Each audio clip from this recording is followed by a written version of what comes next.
अगर आप अपनी बाकी लाइफ स्वस्थ और बिना डॉक्टर के बिताना चाहते हैं तो इन बातों का ध्यान रखें। नंबर 1, सुबह सुबह फलों का रस, दोपहर में लस्सी या छाछ और रात में दूध पिएं। नंबर 2, जब भी आप रात में भोजन कर लें तो कम से कम 1000 कदम जरूर चलें। नंबर 3, फल खाने के बाद या स्वीट्स यानी कि मीठा खाने के बाद पानी बिल्कुल ना पिएं। एंड नंबर 4, जब भी आप पानी पिएं तो बैठकर पिएं और घूट घूट करके पिएं। इन आदतों से आप अपनी बाकी बची हुई जिंदगी स्वस्थ बिता सकते हैं और वो भी बिना डॉक्टर के। गाइस, ऐसे में कार्तिक आर्यन अपनी नई कार लैम्बोर्गिनी उर्स को लेके चर्चा में है और उसकी 3 वजह है। सबसे पहली वजह है उस कार की कीमत।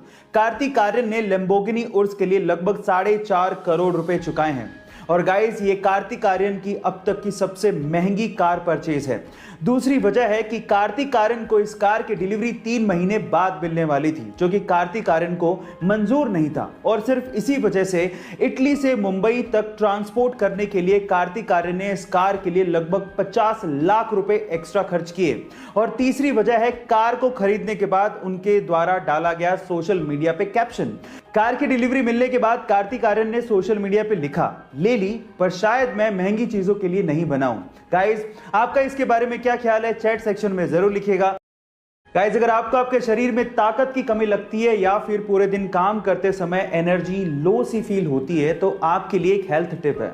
आपको सुबह नाश्ते में अंकुरित चने लेने और फिर उसमें नींबू छिड़कना है और फिर साथ साथ अदरक के छोटे छोटे से टुकड़े डालने और उसके बाद उसमें थोड़ा सा नमक स्वादानुसार और काली मिर्च और फिर उसे खाइए। ये नाश्ता करने पर आपको भरपूर एनर्जी अपने शरीर में फील होगी और आपको थकावट भी कम लगेगी और शरीर की ताकत भी बढ़ने लगेगी। ऐसी अमेजिंग हेल्थ।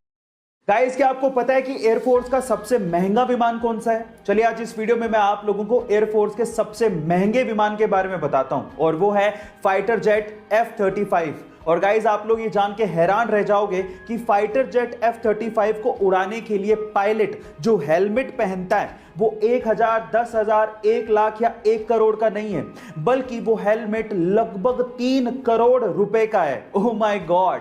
गाइस, अब आप अंदाजा लगाइए कि फाइटर जेट खुद कितना महंगा होगा। मैं आपकी जानकारी के लिए आपको बता दूं कि फाइटर जेट की कीमत इंडियन रुपीस में 700 करोड़ से 900 करोड़ रुपए तक है। ऐसी अमेजिंग वीडियोस के लिए गाइस, अक्सर आप लोगों ने देखा होगा कि जैसे अक्सर किसी इंसान की मृत्यु हो जाने पर कोई उसका परिचित दूसरा इंसान उसके बच्चों को गोद ले लेता है और उन्हें पालता पोसता है, ऐसा सेम व्यवहार आपको गिलहरियों में भी देखने को मिलेगा। गाइस, गिलहरियों में भी अगर किसी एक गिलहरी की मृत्यु हो जाए तो दूसरी गिलहरी उसके बच्चों को गोद ले लेती है और उसे पालती पोसती है। सेम बिहेवियर जैसे कि इंसानों में होता है वैसा ही बिहेवियर गिलहरियां भी शो करती हैं। क्या आपको इसके पहले तक ये फैक्ट पता था? और अगर नहीं पता था तो चैट सेक्शन में जरूर लिखिएगा और ऐसे अमेजिंग वीडियोस के लिए यूट्यूब पे हमारे चैनल को सब्सक्राइब कर लीजिएगा और अगर आप इंस्टाग्राम पे देख रहे हैं तो मुझे फॉलो करना मत भूलिएगा। मिलते हैं अगली वीडियो में। गाइस, अक्सर आप लोगों ने देखा होगा कि जैसे अक्सर किसी इंसान की मृत्यु हो जाने पर कोई उसका परिचित दूसरा इंसान उसके बच्चों को गोद ले लेता है और उन्हें पालता पोसता है, ऐसा सेम व्यवहार आपको गिलहरियों में भी देखने को मिलेगा।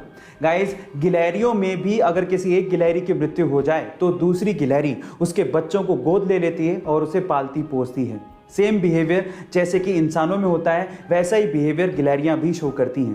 क्या आपको इसके पहले तक ये फैक्ट पता था? और अगर नहीं पता था तो चैट सेक्शन में जरूर लिखिएगा और ऐसे अमेजिंग वीडियोस के लिए यूट्यूब पे हमारे चैनल को सब्सक्राइब कर लीजिएगा और अगर आप इंस्टाग्राम पे देख रहे हैं तो मुझे फॉलो करना मत भूलिएगा। मिलते हैं अगली वीडियो में।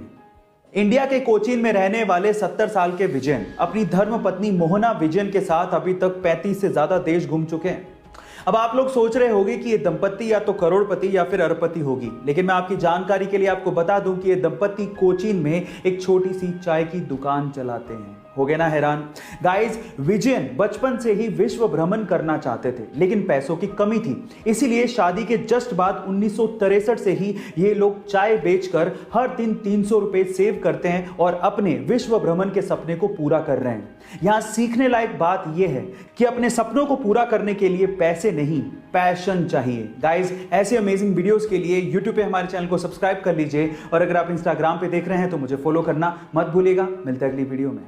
गाइस, इंग्लिश लैंग्वेज में बहुत सारे ऐसे वर्ड्स हैं जिनका मीनिंग सेम होता है लेकिन उनको यूज करने की जगह अलग अलग होती है। जैसे एग्जाम्पल के तौर पे पहला एग्जाम्पल लेते हैं बाय एंड परचेज का। बाय आप तब यूज करते हो जब आपको सस्ती चीज खरीदनी होती है, लेकिन परचेज आप तब यूज करते हो जब आपको महंगी चीज खरीदनी होती है। इसी तरह से एक और एग्जांपल लेते हैं, सी एंड वॉच। सी आप तब यूज करते हो जब आपको स्टैटिक यानी कि स्थिर चीज को देखना होता है, और वॉच आप तब यूज करते हो जब आपको डायनामिक यानी कि गतिशील चीज को देखना होता है ना ये अमेजिंग फैक्ट। गाइस, ऐसे अमेजिंग फैक्ट्स के लिए यूट्यूब पे हमारे चैनल को सब्सक्राइब कर लीजिए, और अगर आप इंस्टाग्राम पे देख रहे हैं तो मुझे फॉलो करना मत भूलिएगा। मिलता है अगली वीडियो में। इंडियन क्रिकेट टीम के सभी खिलाड़ियों के हेलमेट के ऊपर बीसीसीआई लोगों के साथ में तिरंगा झंडा भी लगा हुआ होता है, लेकिन एमएसडी यानी कि महेंद्र सिंह धोनी के हेलमेट के ऊपर तिरंगा झंडा आपको देखने को नहीं मिलेगा। क्या इसके पीछे का रीजन आप जानते हैं?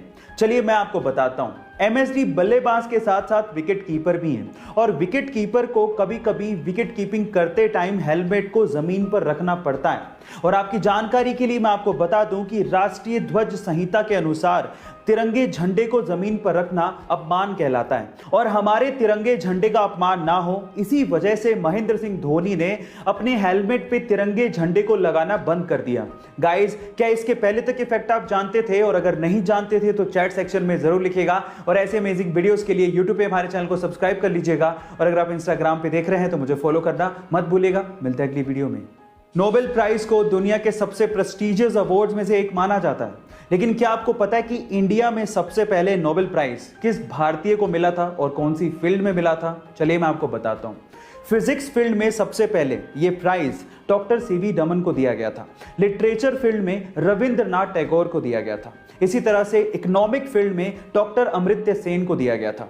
मेडिसिन फील्ड में हरगोविंद खुराना को दिया गया था, और इसी तरह से पीस फील्ड में सबसे पहले यह प्राइज मदर टेरेसा को दिया गया था। क्या इसके पहले तक के फैक्ट आप जानते थे?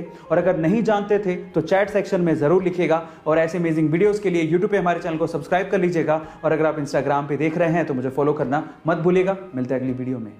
एक आम इंसान के दर्द को सहने की मैक्सिमम लिमिट 45 डेल होती है, लेकिन क्या आपको पता है कि एक माँ जब एक बच्चे को जन्म देती है तो उसे लगभग 57 डेल के बराबर दर्द को सहन करना पड़ता है, और ये दर्द उतना ही है जितना कि 20 हड्डियां एक साथ टूटने पर होता है। अब आप अंदाजा लगाइए कि कितना ज्यादा दर्द होता होगा, लेकिन फिर भी एक माँ सिर्फ अपने बच्चे के लिए इतना दर्द सहन कर जाती है।